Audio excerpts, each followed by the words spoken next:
দীর্ঘ 15 বছর পর বৈঠকে বসছে বাংলাদেশ পাকিস্তান। বৃহস্পতিবার পররাষ্ট্র দপ্তর পরামর্শক শীর্ষ বৈঠক অনুষ্ঠিত হবে। এই বৈঠকে বাংলাদেশের পক্ষে নেতৃত্ব দেবেন পররাষ্ট্র সচিব মোহাম্মদ জসিমউদ্দিন। অন্যদিকে পাকিস্তানের পক্ষে নেতৃত্ব দেবেন পররাষ্ট্র সচিব আমনা বালোচ।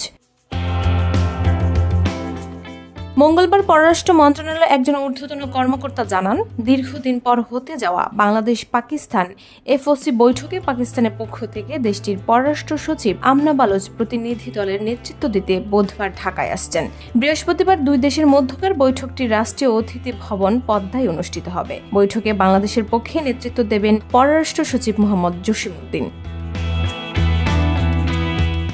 পাকিস্তানের পররাষ্ট্র সচিব বৃহস্পতিবার এফওসি বৈঠকের পর প্রধান উপদেষ্টা ডক্টর মোহাম্মদ ইউনুস এবং পররাষ্ট্র উপদেষ্টা মোহাম্মদ তৌহিদ হোসেনের সঙ্গে সৌজন্য সাক্ষাৎ করবেন।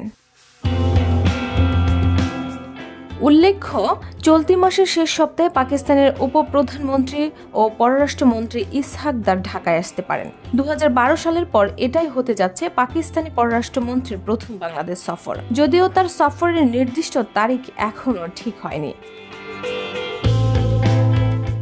বাংলাদেশ ও পাকিস্তানের মধ্যে সর্বশেষ এফওসি বৈঠক হয়েছিল 2010 সালে। দীর্ঘ বিরতির পর এবার আবারও সেই আলোচনার টেবিলে বসতে যাচ্ছে দুই দেশ।